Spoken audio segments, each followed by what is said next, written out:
Assalamualaikum warahmatullahi wabarakatuh.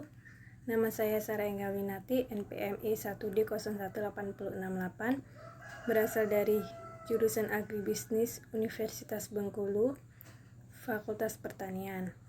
Baiklah, di sini saya akan mempresentasikan bagaimana mengestimasi berbagai bentuk model ekonometrika berbasis model Cobb-Douglas.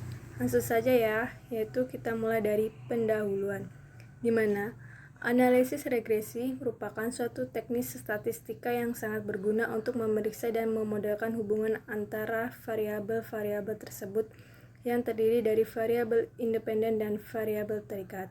Nah, salah satu model regresisi nonlinear adalah fungsi Cobb-Douglas yang dapat lebih mudah ditransfer ke menghasilkan koefisien regresi yang sekaligus menunjukkan besaran elastisitas, dan besaran elastisitas tersebut sekaligus juga menunjukkan tingkat besaran return to scale.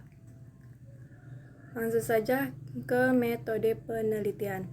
Nah, di sini jenis dan sumber data yang saya ambil tuh dari data yang digunakan dalam analisis, yaitu dari skripsi faktor-faktor yang mempengaruhi produksi padi sawah organik dan non-organik di Kecamatan Muara Bulan, Kabupaten Batanghari oleh Haryono, Program Studi Agribisnis Fakultas Pertanian Universitas Jambi. Nah, data yang dikumpul adalah data primer dan data sekunder. Data primer adalah data yang secara langsung memberikan data kepada pengumpulan data. Sedangkan data sekunder yaitu sumber data yang tidak memberikan informasi secara langsung.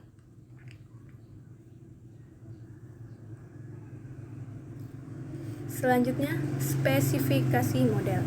Nah, dari secara ekonometrika, fungsi produksi kita dapat lihat yang sudah saya tayangkan di sini ya teman-teman.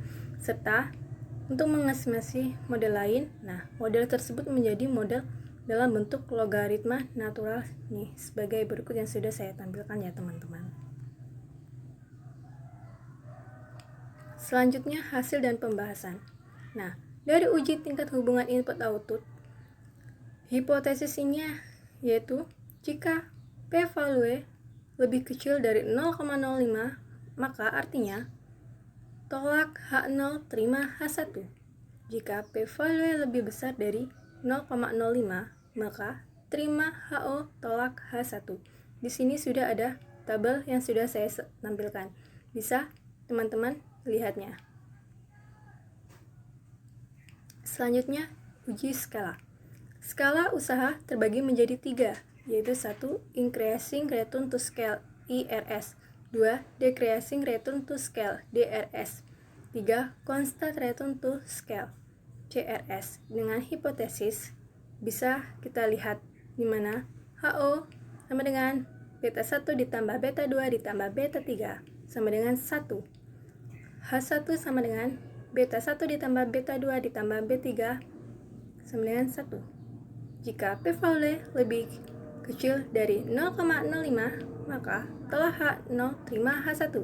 Jika P lebih besar dari 0,05, maka terima H0 dan tolak H1. Nah, selanjutnya uji nilai elastisitas. Dapat kita ketahui dari hipotesis tersebut di mana H0 beta 1 dikurang beta 2 sama dengan 0. H1 beta 1 dikurang beta 2.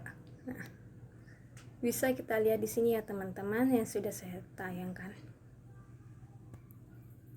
Selanjutnya, kita akan membahas dari hasil pembahasan yang sudah saya jelaskan sebelumnya, di mana dari tabel perhitungan hubungan input-output, yaitu p-value 1000 lebih besar dari 0,05, maka artinya terima H0 tolak H1, yang berarti bahwa proporsi penambahan faktor produksi meningkat hasil produksi, sehingga jadi setiap penambahan satu input akan diikuti dengan kenaikan hasil produksi yang semakin meningkat.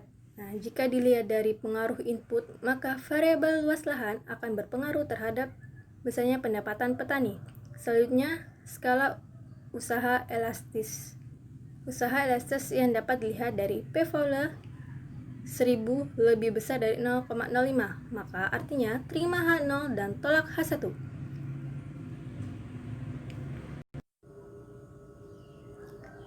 Selanjutnya, tabel uji skala usaha elastis dapat dilihat bahwa nilai P Fowler lebih besar dari 0,05, maka berarti terima H0 ditolak H1, sehingga hasil perhitungan skala menunjukkan keadaan increasing return to scale yang berisi peningkatan semua input menghasilkan pendapatan yang lebih besar. Dari tabel uji nilai elastis dapat dilihat bahwa nilai P Fowler 1000 lebih besar dari 0,05, maka berarti terima H0 tolak H1. Dapat dilihat bahwa nilai elastisitas faktor produksi, luas lahan, dan jumlah produksi sama berpengaruh di antara faktor produksi yang lainnya. Hal ini dilihat dari nilai elastisnya yang sama besar. Selanjutnya, kita akan membahas kesimpulan, di mana 1. Hubungan input-output yaitu P Fowler 1000 lebih besar dari 0,6, yang berarti terima H0 tolak H1. Jadi setiap penambahan satu input akan diikuti dengan kenaikan hasil produksi yang semakin meningkat. 2. Dari tabel uji nilai elastis, nilai P Fowler 1000 lebih besar dari 0,5, maka berarti terima H0 tolak H1, yang artinya variabel luas lahan dan jumlah produksi berpengaruh terhadap pendapatan petani. Ketiga, uji skala usaha elastis, nilai P Fowler 1000 lebih besar dari 0,05, maka berarti terima H0 tolak H1, yang artinya hasil perhitungan skala usaha menunjukkan keadaan IRS yang berarti peningkatan semua input menghasilkan pendapatan yang lebih besar. Selanjutnya, saran, di mana saran saya dalam analisis ini masih banyak yang harus diperbaiki, sehingga perlu analisis yang benar.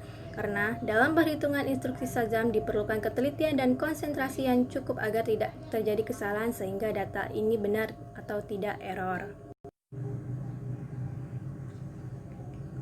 Selanjutnya, terima kasih. Baiklah, mungkin ini saja yang saya bisa sampaikan. Apabila ada kata-kata yang kurang dan ada kesalahan, saya mohon maaf. Saya akhiri. Wassalamualaikum warahmatullahi wabarakatuh.